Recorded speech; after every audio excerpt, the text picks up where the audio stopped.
Assalamualaikum warahmatullahi wabarakatuh. Perkenalkan, nama saya Muhammad Haris Akbar, Fakultas Hukum Universitas Sriwijaya, Kampus Palembang. Dari kelas Ilmu Perundang-undangan B. Di sini saya akan menjelaskan materi tentang pembentukan peraturan perundang-undangan. Langsung saja kita masuk ke dalam materi. Berdasarkan Undang-Undang Nomor 12 Tahun 2011, pembentukan peraturan perundang-undangan adalah pembuatan peraturan perundang-undangan yang mencakup tahapan perencanaan, penyusunan, pembahasan, pengesahan atau penetapan, dan pengundangan. Undang-undang adalah peraturan perundang-undangan yang dibentuk oleh Dewan Perwakilan Rakyat dan persetujuan bersama Presiden. Selain itu, proses pembentukan undang-undang juga diatur dalam Undang-Undang Nomor 27 Tahun 2009 tentang Majelis Permusyawaratan Rakyat, Dewan Perwakilan Rakyat, Dewan Perwakilan Daerah, dan Dewan Perwakilan Rakyat Daerah. Berdasarkan pasal 10 ayat 1 Undang-Undang Nomor 12 Tahun 2011, materi muatan yang harus diatur melalui undang-undang ialah 1. Pengaturan lebih lanjut mengenai ketentuan Undang-Undang Dasar Negara Republik Indonesia tahun 1945. 2. Perintah suatu undang-undang untuk diatur dengan undang-undang. 3. Pengesahan perjanjian internasional. 4. Tidak lanjut atas putusan Mahkamah Konstitusi. 5. Pemenuhan kebutuhan hukum dalam masyarakat. Dan juga dalam pembentukan perundang-undangan juga perlu adanya memuat asas-asas perundang-undangan berdasarkan pasal 5 Undang-Undang Nomor 10 Tahun 2004 tentang pembentukan peraturan perundang-undangan. Baik, yang pertama, asas kejelasan tujuan. Asas pembentukan peraturan perundang-undangan di Indonesia yang pertama harus dipenuhi, yaitu asas kejelasan tujuan. Maksud dari asas ini ialah setiap peraturan perundang-undangan yang hendak dibentuk jelas akan maksud dan tujuannya. Yang kedua, asas kelembagaan atau organ pembentuk yang tepat. Asas kedua yang harus dipenuhi ketika hendak membentuk peraturan perundang-undangan yaitu asas kelembagaan atau organ pembentukan yang tepat. Maksud dari asas ini ialah lembaga atau organ pembentuk peraturan perundang-undangan harus lembaga atau organ yang berwenang mengenai materi yang hendak diundangkan. Ketiga, asas kesesuaian antara hierarki, jenis, dan materi muatan. Maksud dari asas ini yaitu dalam pembentukan peraturan perundang-undang, setiap hierarki, jenis, dan materi muatan harus diperhatikan dengan seksama. Terdapat prinsip-prinsip dalam hierarki peraturan perundang-undangan yang harus dipenuhi oleh peraturan perundang-undangan. Ketika di antara hierarki, jenis, dan materi muatan ini tidak bersesuaian, maka peraturan perundang-undangan dapat dicabut dengan pemberlakuannya. 4. Asas dapat dilaksanakan, maka harus dipenuhi dalam pembentukan peraturan perundang-undangan, yaitu asas dapat dilaksanakan. Arti dari asas ini yaitu harus peraturan perundang-undangan harus realistis alias sesuai dengan kenyataan sehingga harus dapat dilaksanakan.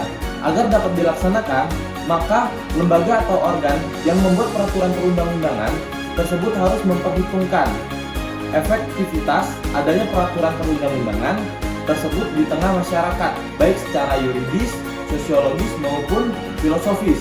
5. Asas kehasilgunaan dan kedayagunaan.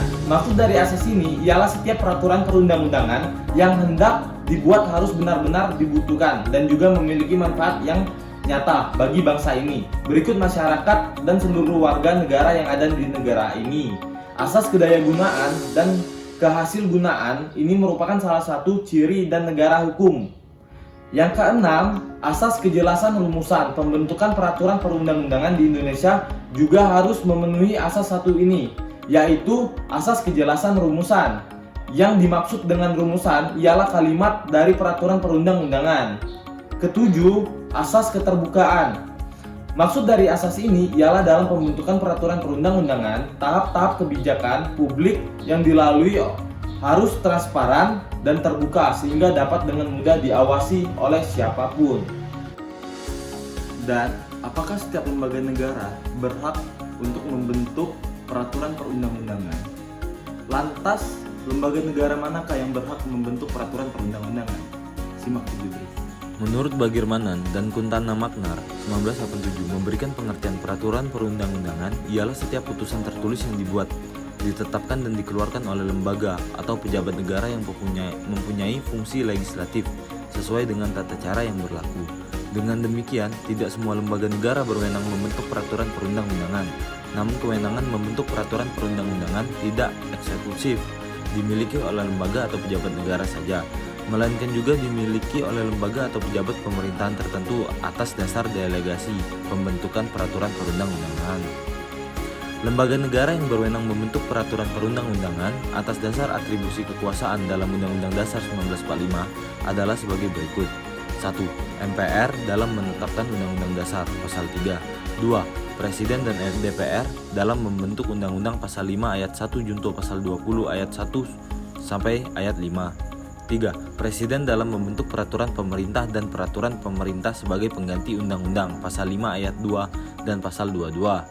4. Pemerintah daerah dalam membentuk peraturan daerah Pasal 18 ayat 6. Dan apabila pembentukan perundang-undangan telah diperundangkan dan sudah mencapai pada tahap penyebarluasan, maka harus sesuai dengan jenis hierarki peraturan perundang-undangan di Indonesia, sebagaimana yang telah diubah dengan Undang-Undang Nomor 15 Tahun 2019 tentang perubahan atas Undang-Undang Nomor 12 Tahun 2011 tentang pembentukan peraturan perundang-undangan, yang berbunyi, jenis dan hierarki peraturan perundang-undangan terdiri atas jenis dan hierarki peraturan perundang-undangan terdiri atas Undang-Undang Dasar Negara Republik Indonesia tahun 1945. 2. Ketetapan Majelis Permusyawaratan Rakyat. 3. Undang-undang atau peraturan pemerintahan pengganti undang-undang. 4. Peraturan pemerintahan. 5. Peraturan presiden. 6. Peraturan daerah provinsi. 7. Peraturan daerah kabupaten atau kota. Terima kasih. Sekian dari saya, penjabaran materi mengenai pembentukan peraturan perundang-undangan. Wabillahi taufiq wal hidayah. Wassalamualaikum warahmatullahi wabarakatuh.